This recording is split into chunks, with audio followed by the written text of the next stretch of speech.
Welcome to First Reading, the Old Testament Lectionary podcast. I'm Rachel Wren. And I'm Tim McNinch. This week on First Reading, we're bringing you preaching and teaching insights into the first reading for Sunday, August 1st, which happens to be 2 Samuel 11:26 through 12:13a. And we have a special guest expert to guide us through the text today. Yes, we do. Dr. Sara Kipfer is ordained in the Reformed Churches of Switzerland and teaches Old Testament at Heidelberg University in Germany. She has written extensively on emotions in the ancient Near East, in the Bible, and in the artistic reception of the Bible. She's also engaged deeply with the book of Samuel and has a published book devoted entirely to King David, which is extremely helpful for our time here today. If you'd like to check out her work, look at David Under Threat, and we'll put a link to that on our website. So, Sarah, welcome to First Reading. Thank you very much. So first up, could you tell us a little bit just about how you came to study the Old Testament and maybe how you got interested in David as well? Yeah, I was very fascinated by the Old Testament texts, and my doctor father is one of the world leading specialists in the books of Samuel. What was most fascinating for me was the power structures in the texts. So this was like the thing which drew me really to the texts, to see the mechanisms of power on different level between men and women, between king and servants, and there's so much going on. So I think we will see a little bit of that today. Yeah, absolutely. Sarah, we're delighted to have you here today to talk about 2 Samuel 11 and 12. Would you please read the text for us for today? Of course. So this would be 2 Samuel 11:26 to 12:13a. When the wife of Uriah heard that her husband was dead, she made lamentation for him. When the mourning was over, David sent and brought her to the house, and she became his wife and bore him a son. But the thing that David had done displeased the Lord, and the Lord sent Nathan to David. He came to him and said to him, "There were two men in a certain city, the one rich, the other poor.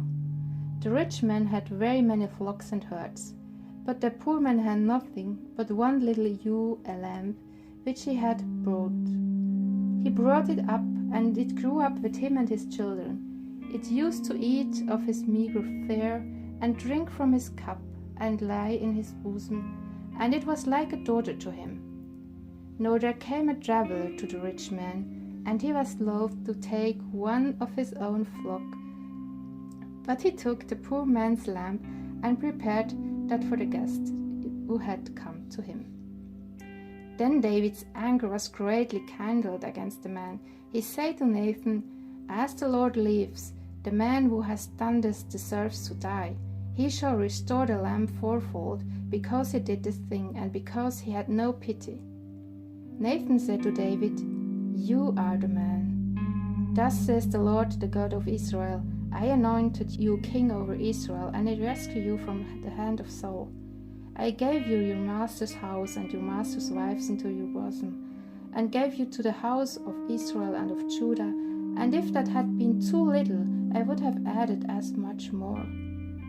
Why have you despised the word of the Lord to do what is evil in his sight? You have struck down Uriah the Hittite with the sword, and have taken his wife to be your wife, and have killed him with the sword of the Ammonites.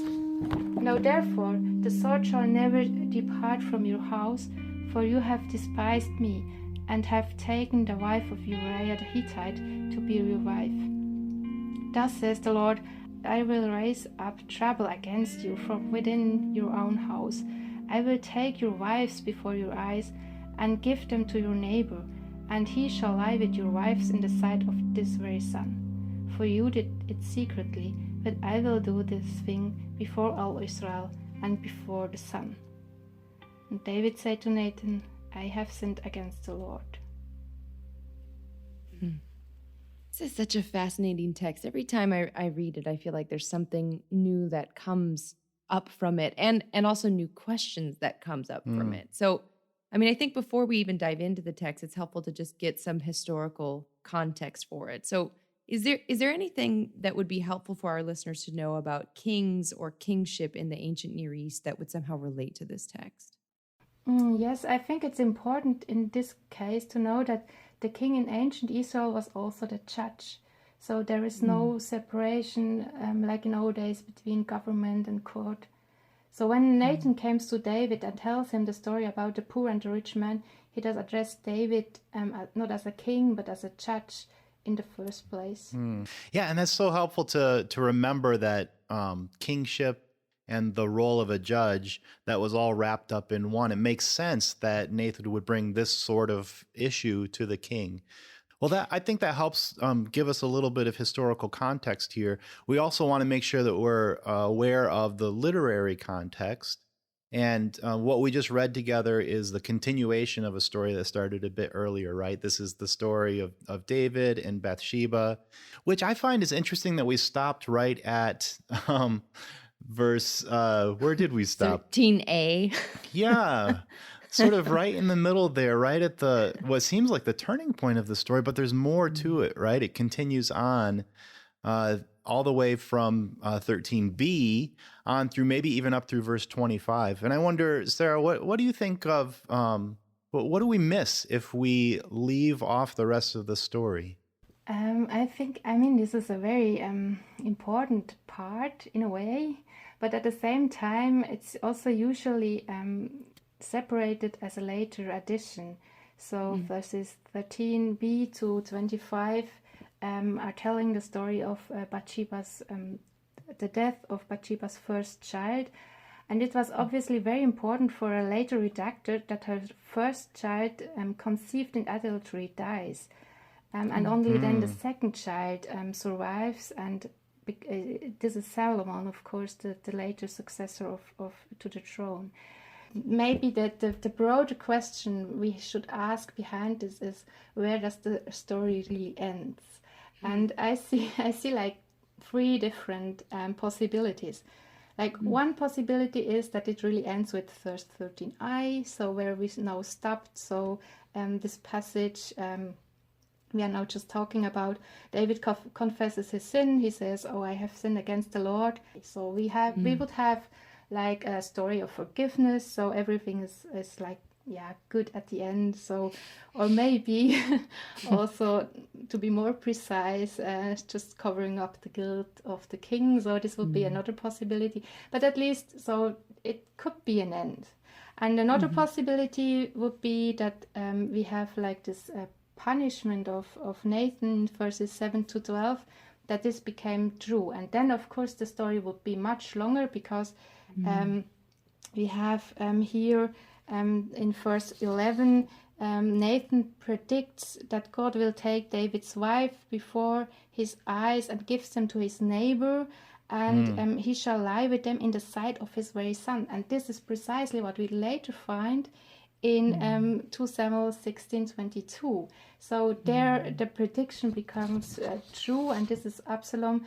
Of course, if we are taking this as an end, then it would not be an end of forgiveness, but of revenge, and a very cruel story about bloodshed and sexual violence for several generations. So a very cruel story, all in all.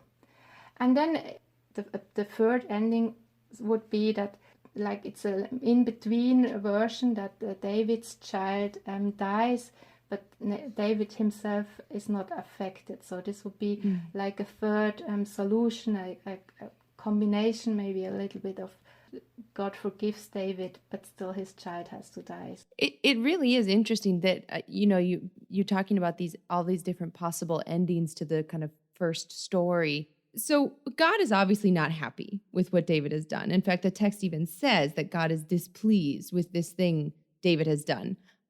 There are many things that David does in this text that I think we would be displeased with today.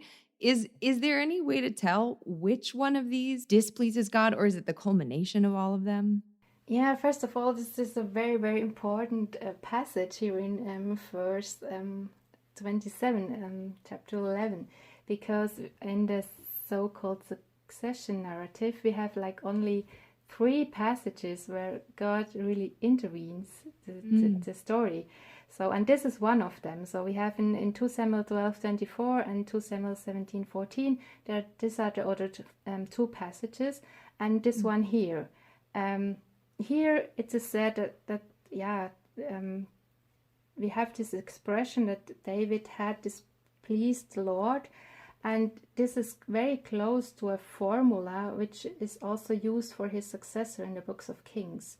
So doing evil in the context of the book of Kings usually means that the kings obeyed other gods, and so generally it's like a more religious, cultic meaning or accusation, and it has not so much a moral dimension. Yeah. What would you why do you think that's used here then, if there's not this issue of idolatry or obeying other gods? Do you have a sense of why that formula is picked up here? Yeah, it's very interesting. I have no definite solution, but maybe I could just, I think when we are looking at verses 10 to 11, then it becomes clear what this means. And we have here similar formulas, because it's again said that David despised the word of the Lord and did evil in his sight. So David struck down Uriah the Hittite with the sword and take his wife. So this is like the main point he makes. And it's interesting that the order is reversed. So it's said that he killed Uriah and took his wife, but actually it was the other way around. So Right. he took Bathsheba and then killed Uriah.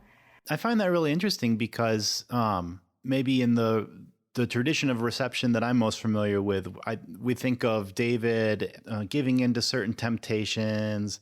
And sometimes, Psalm 51's brought into this of sort of uncleanness.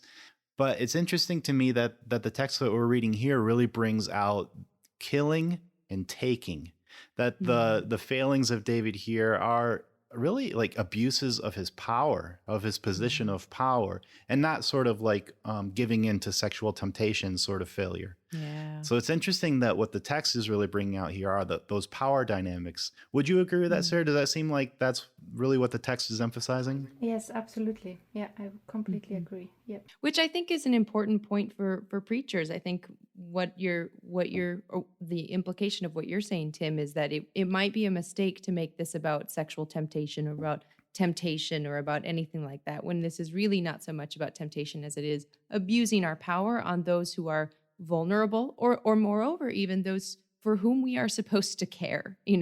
If another image for king in the ancient Near East was shepherd, to take care of the flock, and in fact, that's the very image that Nathan brings up in David's mind as one of shepherd, then David abuses essentially two of his sheep by killing one and taking the other.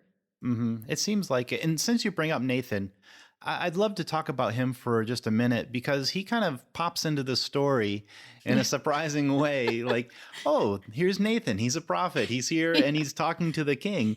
And we've started to talk a little bit about prophets in our podcast, and there's some more passages coming up where we get to really focus in on those famous prophets in 1st and 2nd Kings.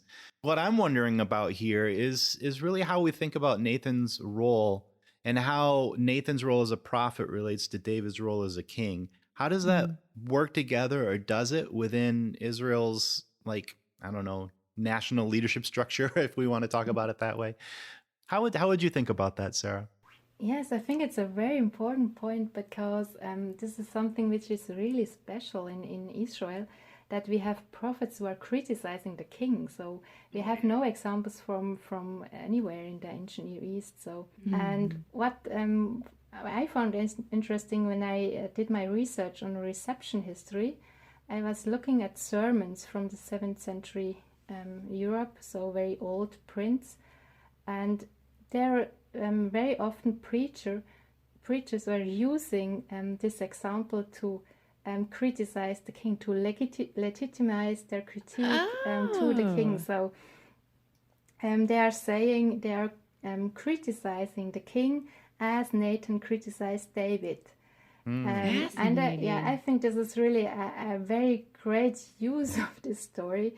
I mean, in times when freedom of speech is taken for granted, and no one needs to be afraid of speaking their mind. There is no need to legitimize this critique and the political system. But I think currently we are like more in a world where the freedom of speech is in danger, and maybe the story could function as a sort of empowerment for pastors all over the world, that there is a duty and an obligation to criticize kings and presidents and so on. So that helps me understand the mode of his discussion, his discourse. He's being somewhat politically strategic, because as a court prophet, as somebody who works within the royal system, Nathan himself is in a vulnerable place.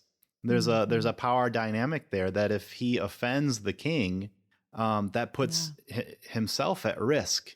And so he kind of comes about it in this sort of sideways way, so that what David ends up doing is condemning himself rather than becoming defensive against Nathan.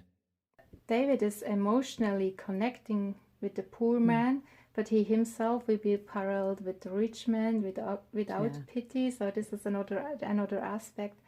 I think the story really plays with his emotions. So, but I've always found it kind of surprising that David doesn't pick up on the ruse, because it just seems that, of course, Nathan's talking about David, but it comes as such a shock to David. Wait, me? This is about me?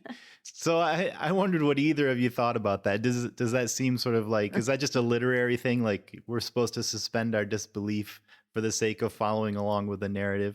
Or I wondered if maybe this does say something about our ability to, perceive our own wrongdoing when even though we find it so easy to recognize the wrongdoing of others.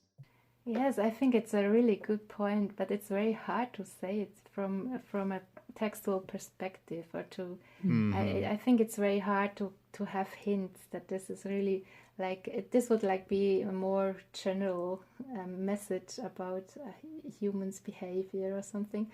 But I would think that this is a very good point to make in a sermon as an option, just to ask, why are we sometimes so critical, and why are we at the same time so little able to recognize our own mistakes? I think it's interesting too, the way this text seems to be that Nathan is trying to provoke David specifically to anger. I just finished a dissertation on anger, so I thought a lot about anger.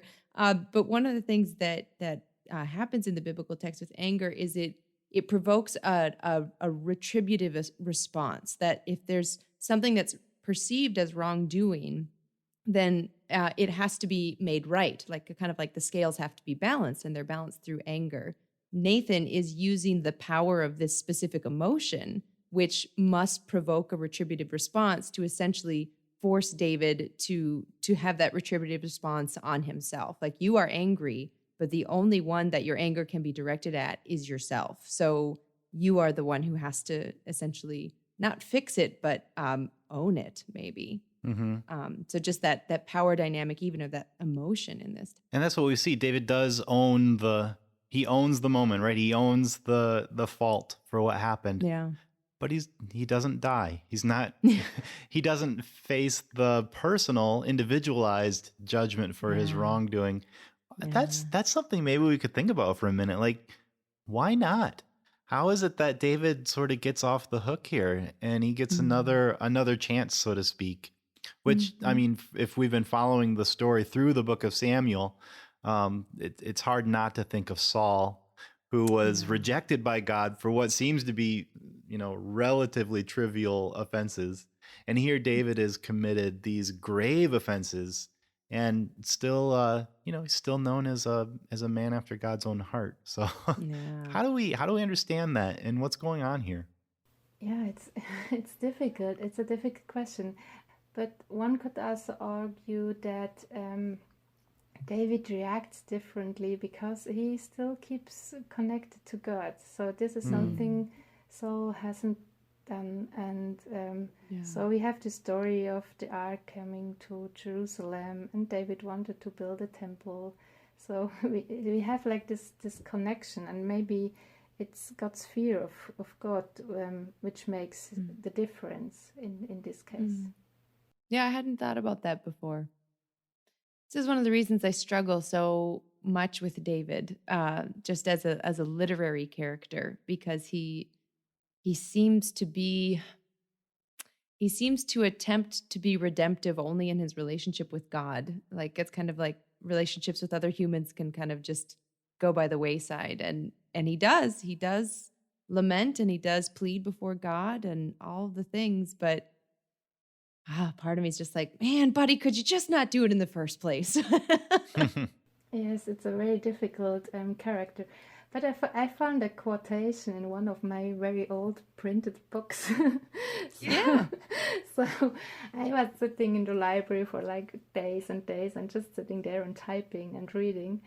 And then one day I found like one quotation which really touched me, and I thought it would be good to translate it and to bring it in here. And it goes like the following. David is a great mixture of various adventures, goods, evils, joys, pains, scorns, glories, vices and virtues, actions and passions, unexpected successes, strange accidents, and wonders. And I think this is really a very good summary of like it's like everything in it. And I really think I can understand David only as a mixture, as ambivalent, ambiguous, antagonistic. So it's like everything. Yeah, if someone tells me that he or she knows how the historical David was, then I get very, very suspicious because I think like our reality is very complex and multidimensional. And why shouldn't our story or even our history be simple and single line? So to every situation there are so many perspectives, and I think I like this diversity and changing. I can understand that this is for some this is really challenging, but for me it's really a beautiful example of the multidimensionality of the biblical stories. Well, let's talk a little bit about how to preach this complicated text on this complicated person. Sarah, do you have any suggestions for preachers on angles they might take? A point which is important for me, which I haven't mentioned so far, is to talk not only about Bathsheba and her child. So usually Bathsheba is described as raped as a victim. And of course she is in a way, whatever this was, she is in a way a victim, but she also gets very powerful at the end of the story in First Kings. So and the child, of course, this is a very hard situation to describe. But I think that in between these two, Bathsheba and her child, we always a little bit forgot about Uriah. So actually, he is, at least we have been talking about the mourning of him that Bathsheba was mourning her husband. But still, I think it gets a little bit forgotten that we have actually, he is also quite a heavy victim. He dies in the story, and with him also other soldiers, because they are approaching the city and fighting very hard, and because David wanted this war situation, to have Uriah killed. So we have like a couple of victims which are quite often forgotten. So this is maybe as another point which could be mentioned. Yeah, I think that's a great point. And you're totally right. I almost never talk about Uriah the Hittite. He's the lost victim in my telling of this story. So that's a great point. Great preaching pitfall. Rachel, if you were going to preach a sermon from this text, what would be the heart of it for you? I was going to ask you first because I'm struggling to formulate that. I came with kind of an idea of this, going on this idea of the freedom of speech and the duty and obligation, but I find myself stuck, as I usually am, on this David character. And our conversation today having me think about not only how complex humans are in our sinfulness and wonder and beauty, but also in the way that we place our hopes and dreams and fears and revenges on others. And I feel like that might be kind of a hard sermon to preach, because you'd have to get from the biblical text to the reception of David in the community and then to the point of the sermon. But I do wonder about that as we have these political figures who are powerful and who are exceptionally fraught. What are we placing on these figures of power that almost absolves us of our own agency, if you will?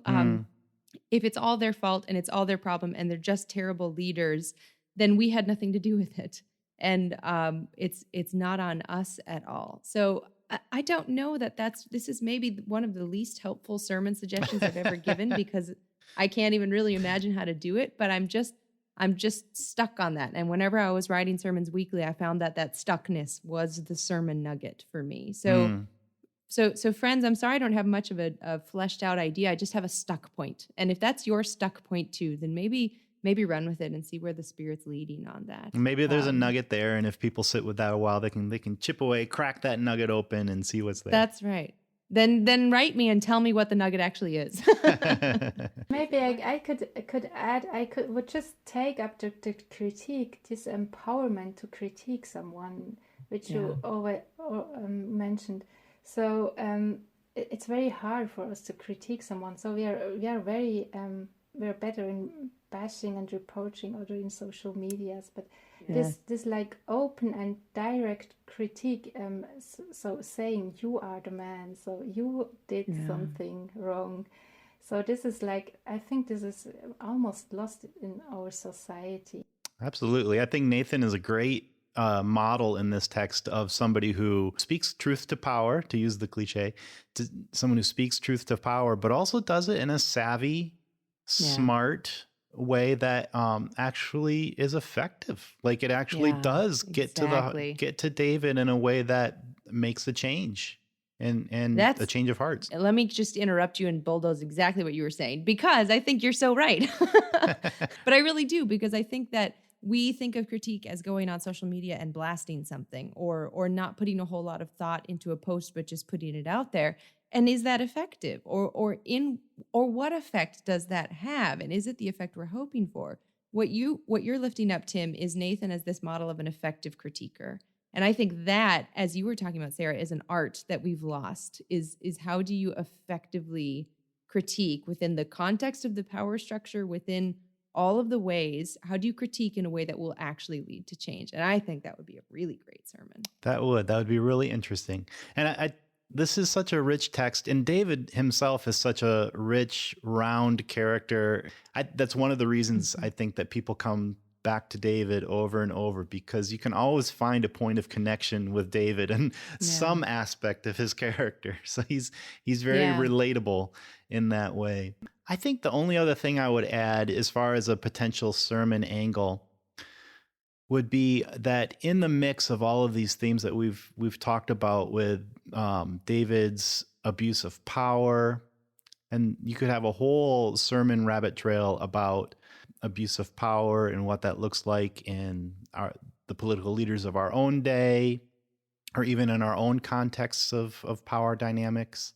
But the other part that I would want to bring out in a sermon is that this, which we talked about in our conversation, is that this also gives us some insight into God's character. That when there are such abuses of power and personal wrongs against our neighbor, God sees those, and that matters to God. I love the little idiom that's in there that it says David did what was wrong in the eyes of God, which is just an idiomatic way of saying, it displeased the Lord. But that phrase, Be'enei Adonai, emphasizes in the Hebrew that God is seeing this. Yeah, it's a sight. Yeah. So I think there's the seed of a sermon there that we live in an era where there's a lot perhaps that we would want to complain about and say, you know, there's just so much wrong happening in our world. When we look at our own relationships, we can see there's so much that's wrong that's happening there. But it's not just on the human plane, right? God sees this. God cares.